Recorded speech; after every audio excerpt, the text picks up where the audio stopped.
Hey, everybody. Welcome back to Chit-Chat podcast. I'm your host, Guy Magno. Thank you so much for continuing to listen.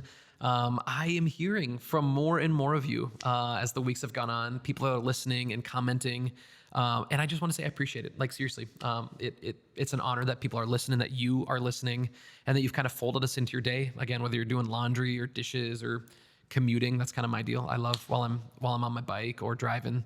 I love listening to podcasts. So we really appreciate it a lot. I just got done recording the podcast with my friend, Haakenson.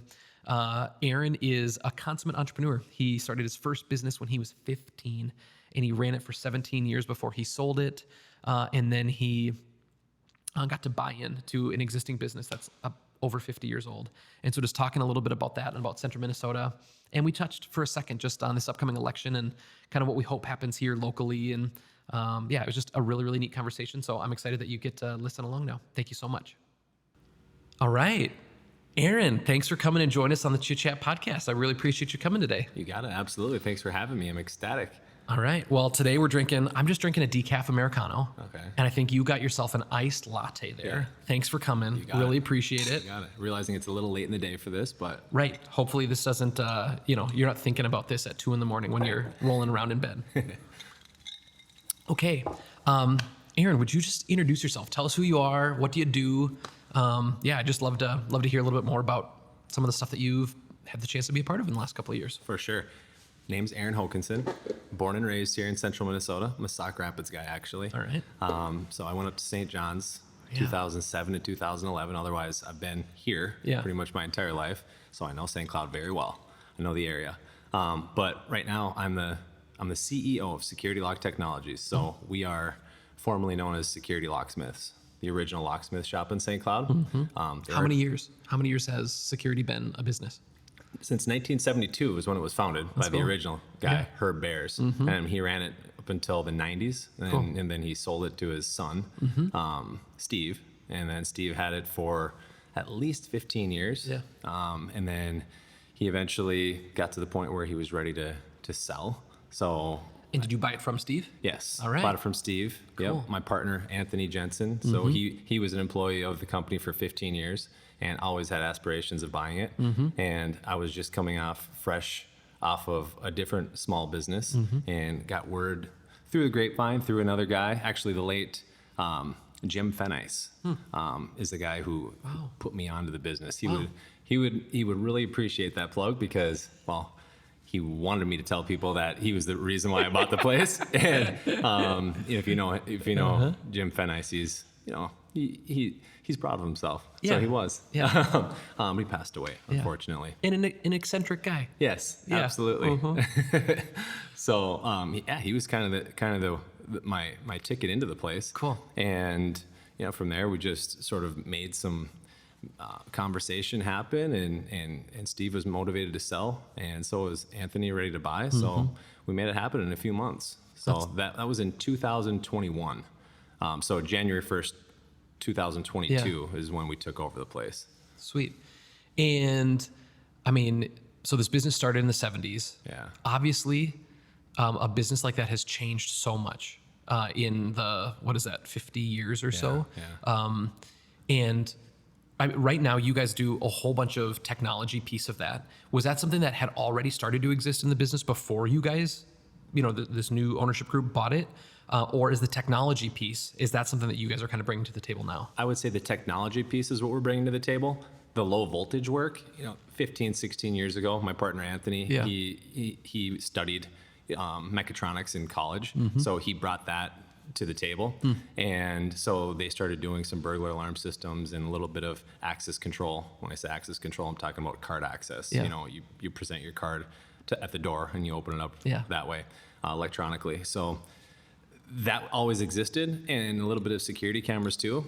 But what we're really trying to capitalize on is what you said, the technology, and which is why we changed the name to Technologies, Security Lock Technologies. And really it's because it's not even the actual service that we're providing, but it's what manages it. The software is what is sweet technology, where if you can actually, you can integrate.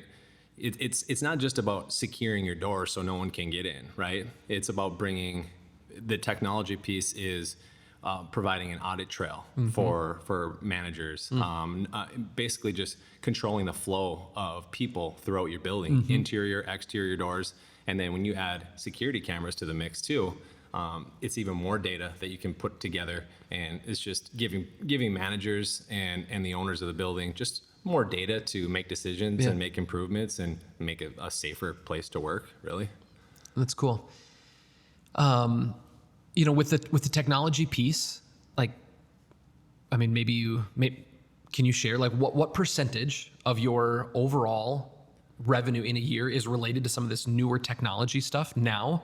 And what do you project it out 5 years? Like, is this just growing more and more and more? Are you seeing more businesses kind of moving in this high tech kind of realm? Yeah, for sure. I would say I couldn't tell you exactly the percentage of what our business is, from technology, but I will say this, as far as the locksmithing work that we do on a daily basis, service calls, calling us to come fix your storefront door, Sure. or to replace a latch or a lever or locked out of your house or home or business. Yep. That keeps us really busy. Okay. And, we have several of those calls per day, but that's not really driving the revenue big time.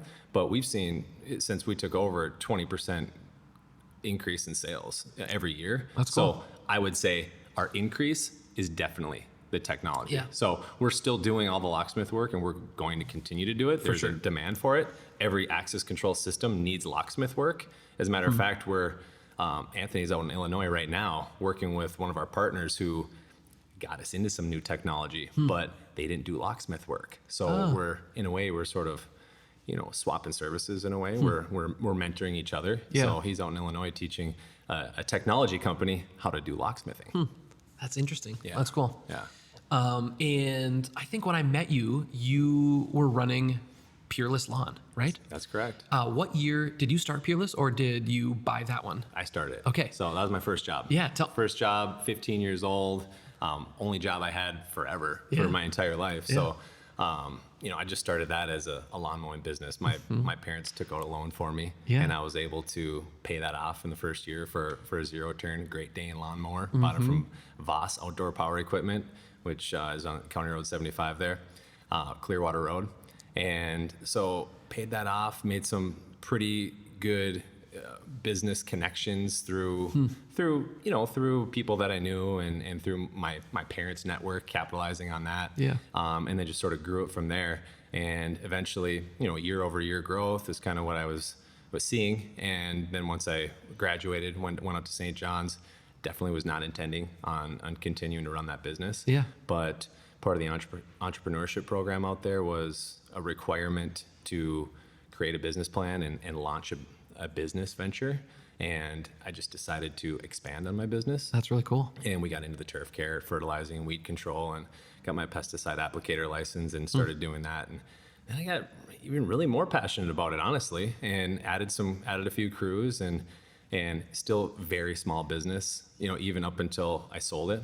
So that was a wild ride, and towards the end I was feeling a little exhausted. Sure. And then the timing when I was approached by Prescription Landscape out of St. Paul to have them buy me out, it was definitely the right time. So. And were they looking to like get into this marketplace? Definitely. Okay. Yeah. Sweet. So they're kind of buying your book and yeah. I mean, it's to sell a lawn care business, it's a lot of blue sky, but I had a program that was put together for fertilization and weed control on the residential side that they were very interested in, and sort of took it to their commercial side of the business too. So, and I was able to work with them for 9 months, but I realized that's not my place. Yeah.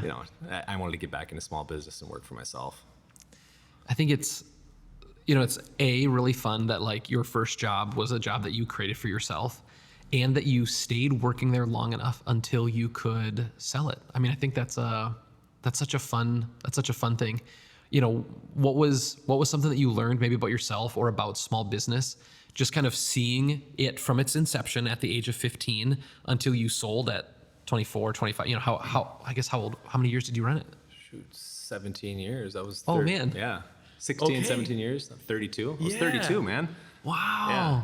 Okay. So I'll tell you this, what I saw, what I'm realizing now, what I love about small business is the end-to-end customer experience. So picking up the phone and getting a new customer on the line, and they're interested in your services, right? Yeah. And okay, cool. So you go into salesman mode. You get to give them the pitch on what you do, why it's better than the competition.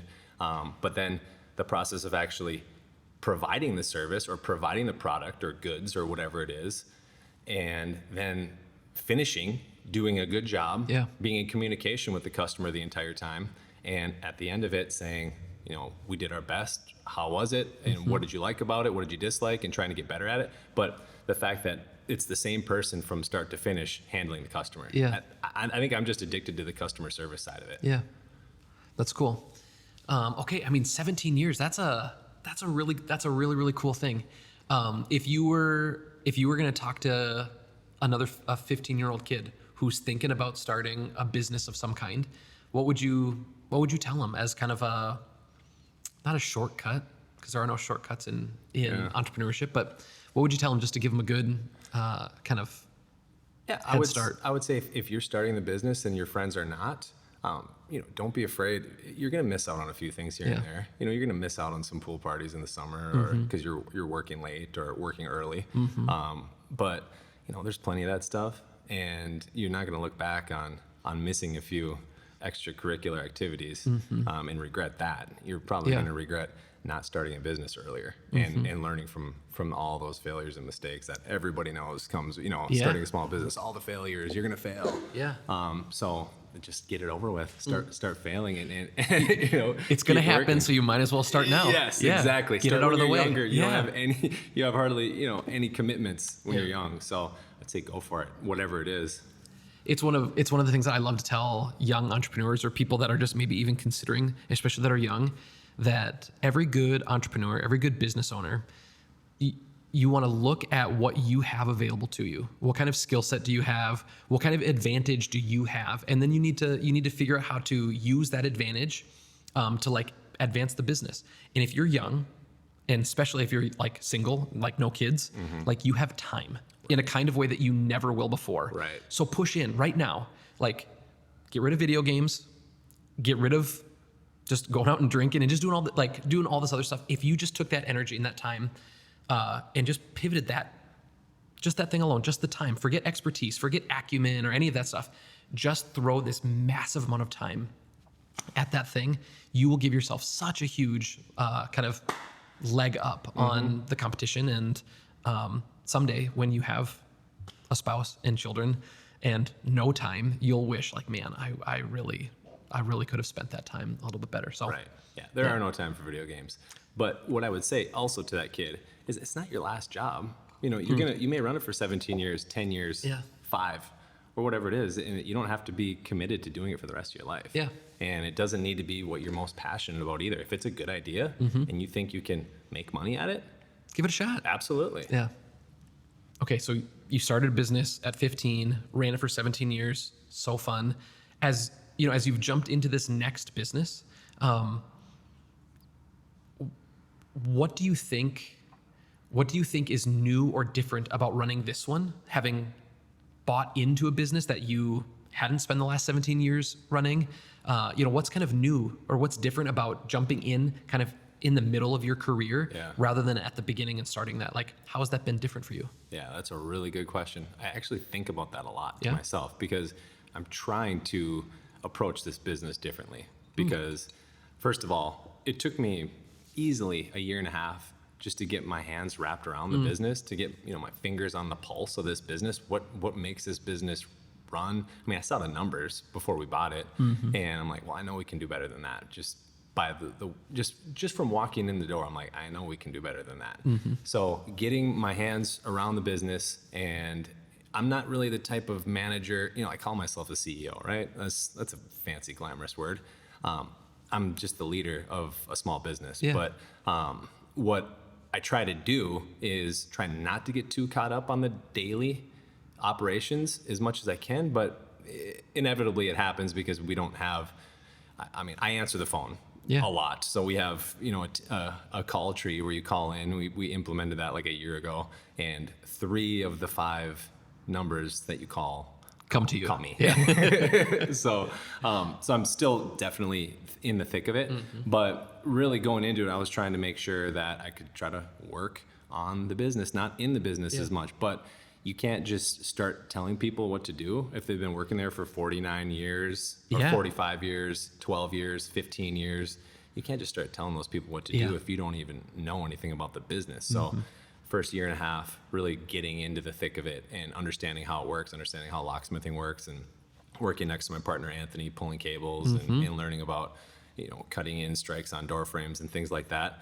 But I would say that's probably the biggest difference, is that I'm trying to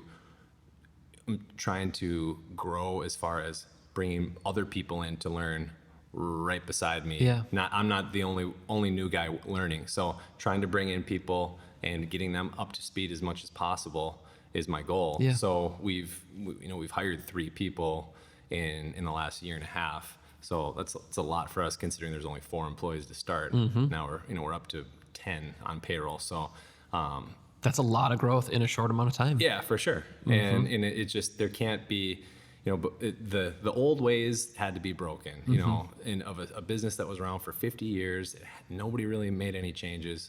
So that was my biggest thing. It was just trying to come in and trying to improve what was already there, learning about the trade itself, and preparing for even more growth. I mean, we're expecting more, and I want more. I have pretty big goals. So that's cool. I think that's it feels like it could be a hard kind of like gap to hit. Is that the right analogy? A hard road to drive down the middle of. This is not working. I like analogies even, and I'm struggling here, but the business is 50 years old, right? So like there's clear success, right? It is really hard. I mean, I think it's north of 50% of businesses fail after 1 year, let alone make it 50, right? So that's really cool. And at the same time, if you are still doing things that you were doing 50 years ago, there's probably a lot of room for growth there. And so trying to like honor that thing, 50 years, which is awesome and incredible. Congratulations. And also and we really need to do some things different as you kind of like look for the healthy middle there. For sure. I'm sure is not always easy and probably a good challenge. Yeah, no, you hit the nail on the head. It's a tough balance. You want to respect everything about it, and you don't want to drive people to quit, in your first couple of years, because you're trying to change everything up. So almost happened. Yeah. But they came back. Good. Yeah, there's something so valuable about that institutional knowledge of like, man, you've known our clients forever. You've been here. If you can help cast a vision to people for like, this is where we're trying to go. We're trying to honor this thing that you have been a part of, and we're just trying to actually do better with it. It's not always easy, but I hope most people will jump in. Yeah, and say, for sure. Cool. You reference that you're trying to grow I can imagine some of the ways that you kind of want to grow, but is there a side of the business or a kind of technology, something that you think that's kind of like a hole in the marketplace for St. Cloud that you think you guys are kind of uniquely poised to solve or to fill? Yeah, well, a couple of ways I could answer that, but talking about the St. Cloud in itself first, I would say, just having a business in town that's small and agile enough to be quick to respond on issues with access control systems that are top tier hardware. We like to we definitely pride ourselves on the fact that we sell upper echelon products, the best of the best hardware and software out there. So, but with that, a lot of times the competition is like a global company or a company out of the Twin Cities where, they'll get you on the schedule in 2 weeks and charge you a $450 service call just to come look at the problem. Well, we definitely want to position ourselves so that we are the go-to company to solve these problems on this high-end hardware and software.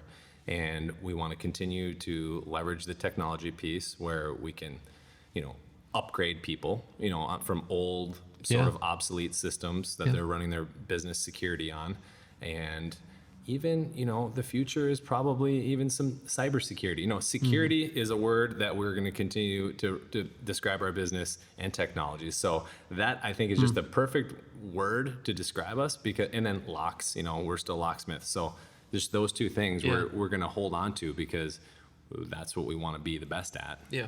And as far as growth, so that's how I think we can grow in St. Cloud, because I think we want to be the go-to company for, school districts, for big businesses and small businesses. Yeah. But then also, I want to grow with some of our current customers that are growing, that have 5 locations, in 2 in Minnesota, 3 in Iowa, growing into North Dakota. So I like to grow along with my clients. Yeah, it's cool.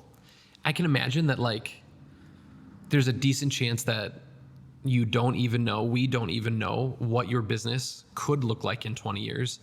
I mean, if you imagine the fact that now you can walk with your phone up to a door where you once would have had, not long ago, you would have had to have a key. The only way in would have been a key. And now you can take your phone and like click in with your phone. 20 years ago, this would have been like crazy, craziness. And now that kind of access control, you guys are doing a lot of that. Yeah. And so who knows what the next 20 years will look like. And maybe there's some sort of like really interesting kind of technology that we just haven't even touched yet in relationship to access control. I can't wait. I mean, just throw out AI, right? Yeah. Just throw that buzzword in there. Then see what happens.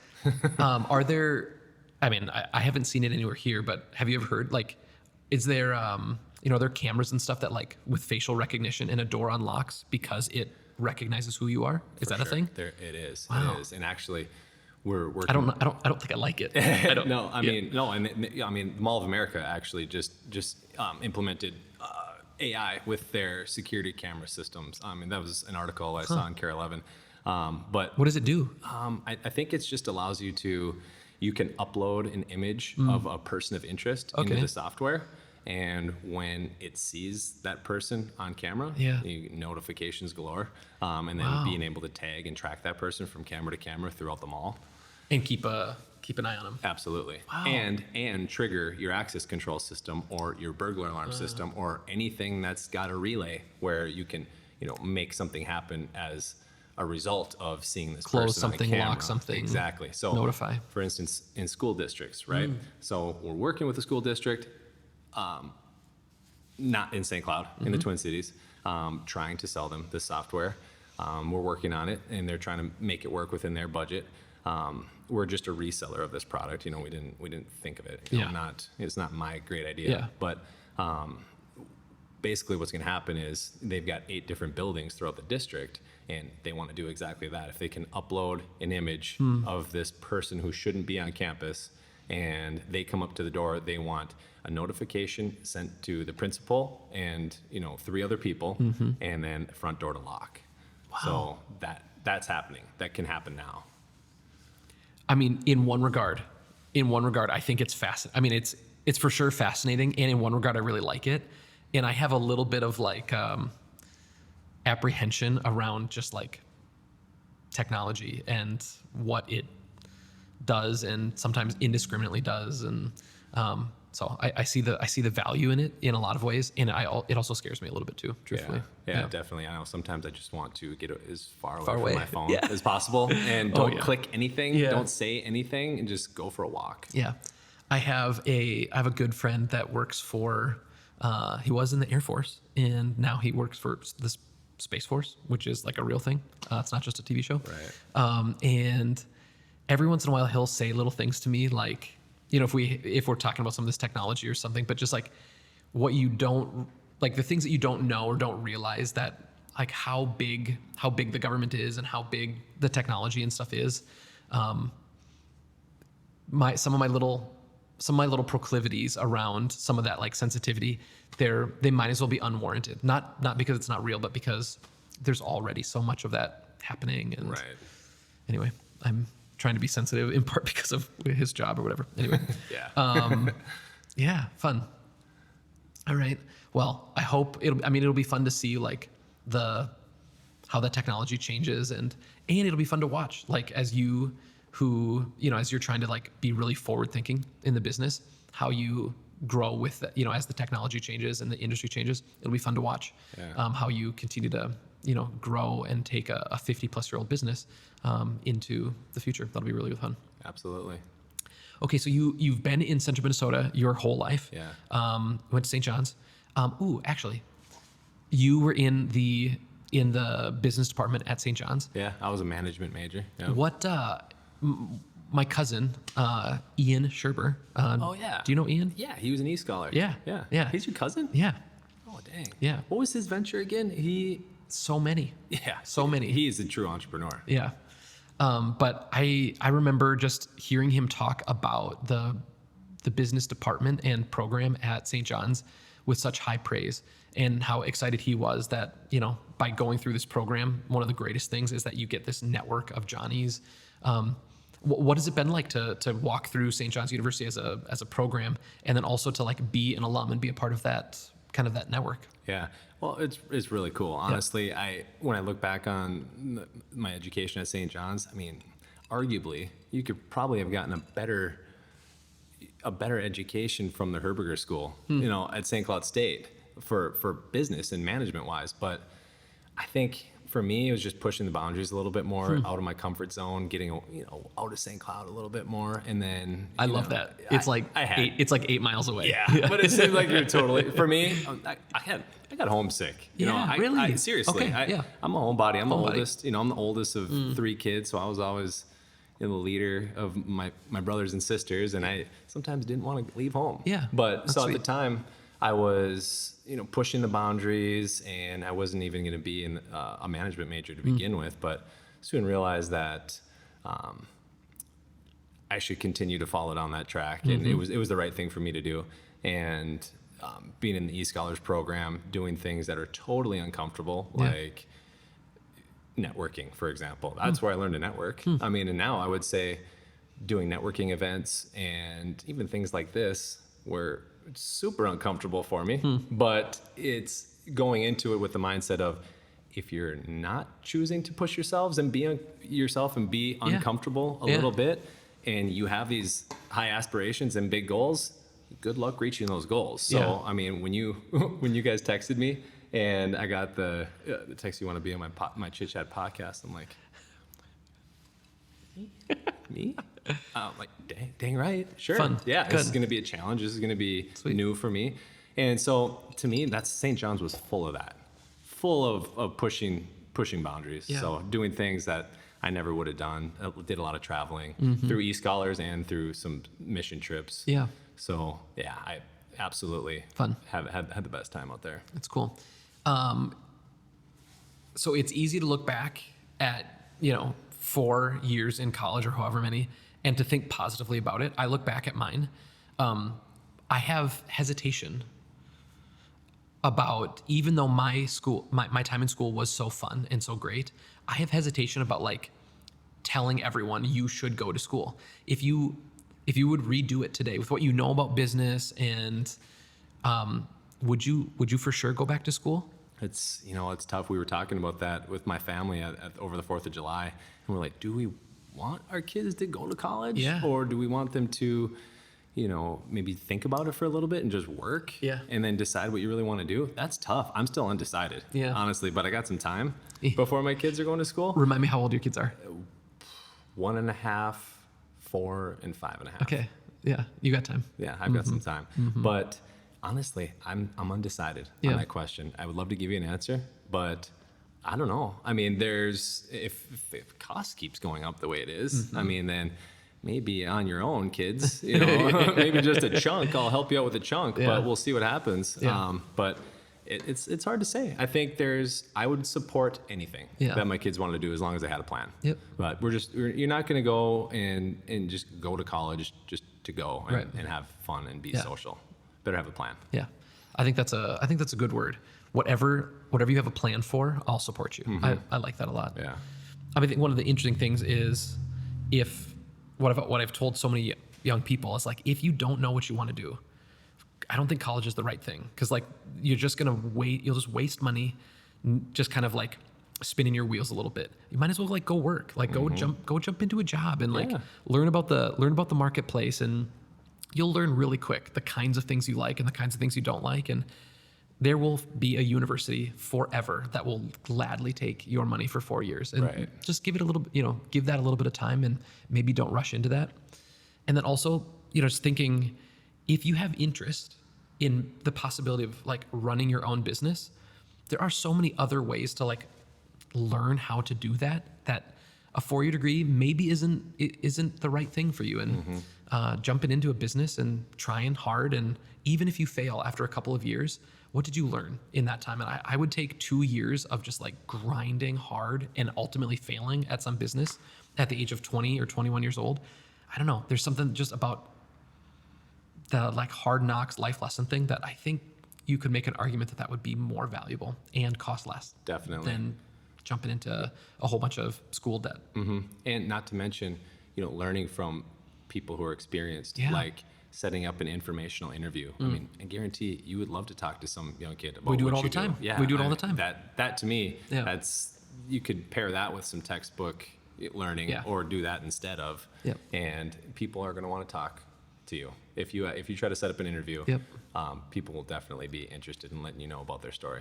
I think the vast majority of people who at least are worth talking to, they realize that they got to where they got. The reason that you're interested in talking to them is because they've reached some kind of success, right? So that person is worth talking to. Those people, they know and realize that they didn't get there by themselves, and that there were people that were ahead of them that gave them information, that gave them a lead or an in, and opened a door for them, had coffee with them, and said, don't do that stupid thing. I wasted a lot of time and a lot of money doing that. What do you think about this? Like, I can think of so many people. I could give you a list right now of probably dozens of people that like fit in that kind of category for me.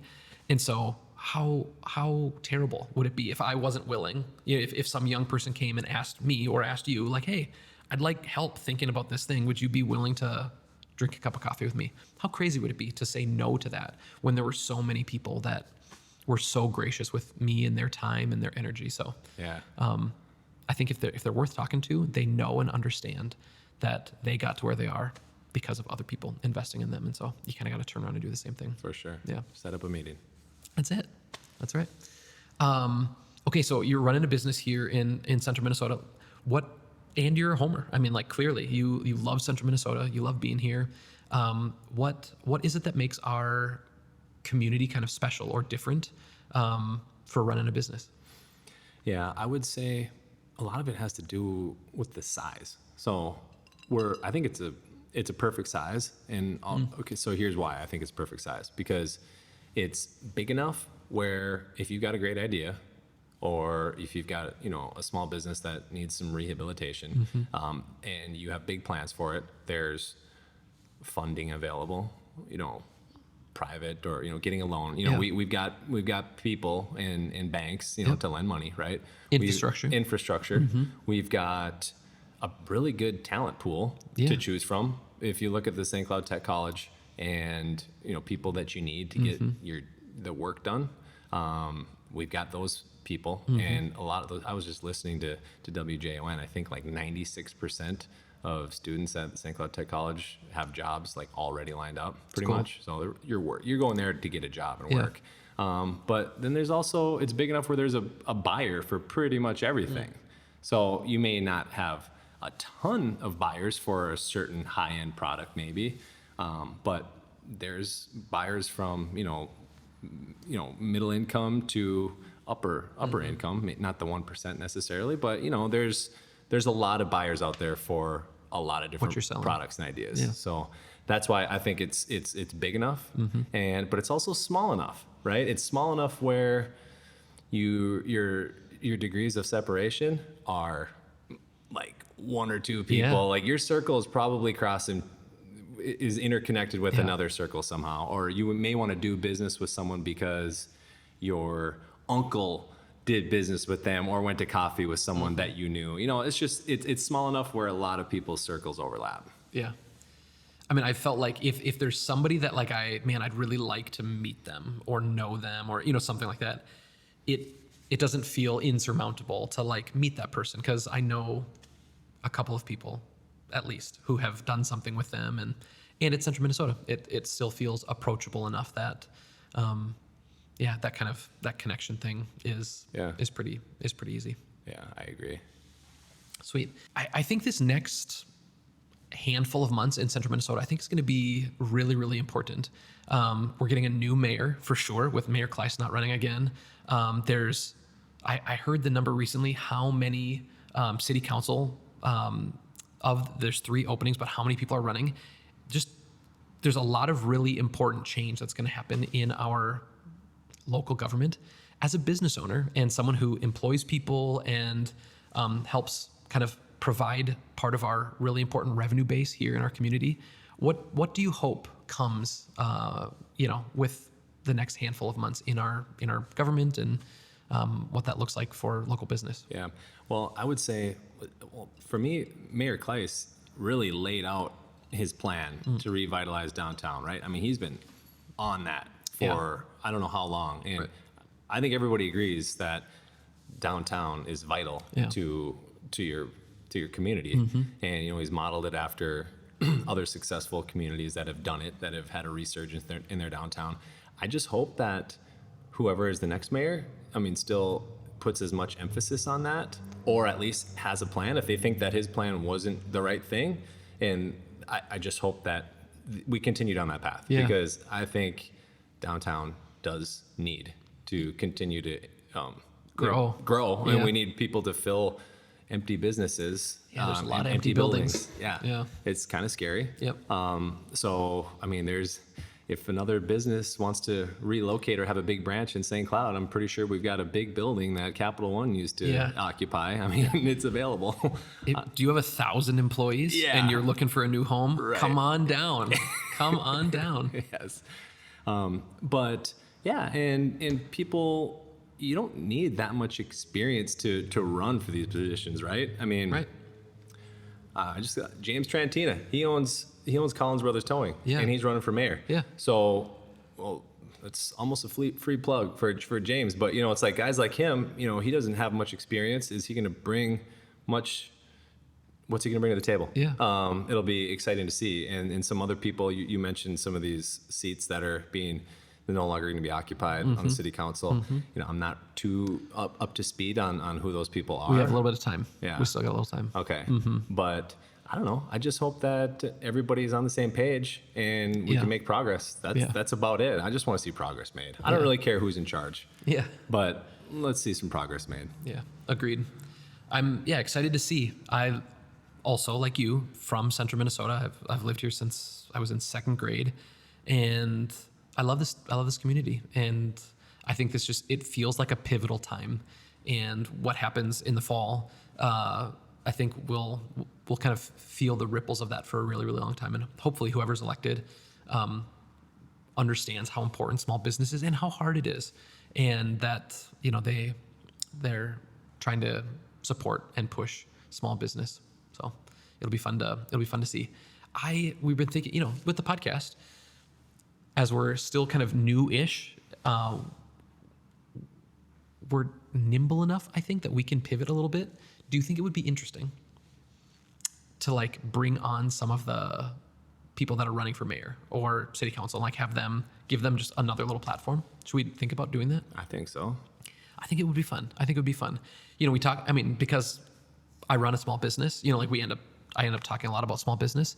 But I think it could be fun to talk to some of the aspiring politicians. Bring them on. Yeah, I think it'd be fun. All right, Aaron, seriously, thanks for being on the podcast. I really, really appreciate you coming on, talking all things small business. And as we end the podcast, every time we do an unpaid ad. This is a little plug that you're not getting paid for. Someone, something, some idea. Is there something that you want to plug today? Yeah. I would say if we're talking about that young guy or gal who is going to start a business, let's say a lawn mowing business, for example. Hypothetically speaking. Hypothetically, you want to get started and jump in, do it, but make sure, don't sell yourself short. Yeah. Just because you don't have any overhead and you're going up against the big guys who charge a lot, don't charge half the price. Charge what you're worth and make some money at it. You won't upset the competition as much as long as you're charging a fair price. Yeah. So just don't sell yourself short, I guess is what I would say. And start now. Yes. Go do it. Yes. Put away the dumb video game, man. Right. Love it. Super cool. What about you? I think my unpaid ad it's a watch company. I've pitched watches before, I think, but it's a watch company called Haakenson. I happen to be wearing one today. Haakenson is an American watch company. They were founded in America, and then like all good watch companies, they have to move to Switzerland because Switzerland has like a watch culture. Like it's a thing that kids aspire to be. Like someday I'm gonna be a horologist. I'm gonna work in watches. So anyway, if you're a notable watch company, you kind of need to end up in Switzerland. But Haakenson, I just think they're a really neat company, and they started making watches for military field watches and stuff. World War I, World War II, nice. Kind of classic American stylings. And no watch. I could use a Haakenson. Yeah, you could. DJ Bitson. You should go to DJ Nice. Bitson and go look at him. Jamie. Tell my wife. All right, yeah. Marissa, go talk to Jamie at DJ Bitson. Sweet. Aaron, seriously, I appreciate you coming on. It's a blast. This is fun. Thanks so much.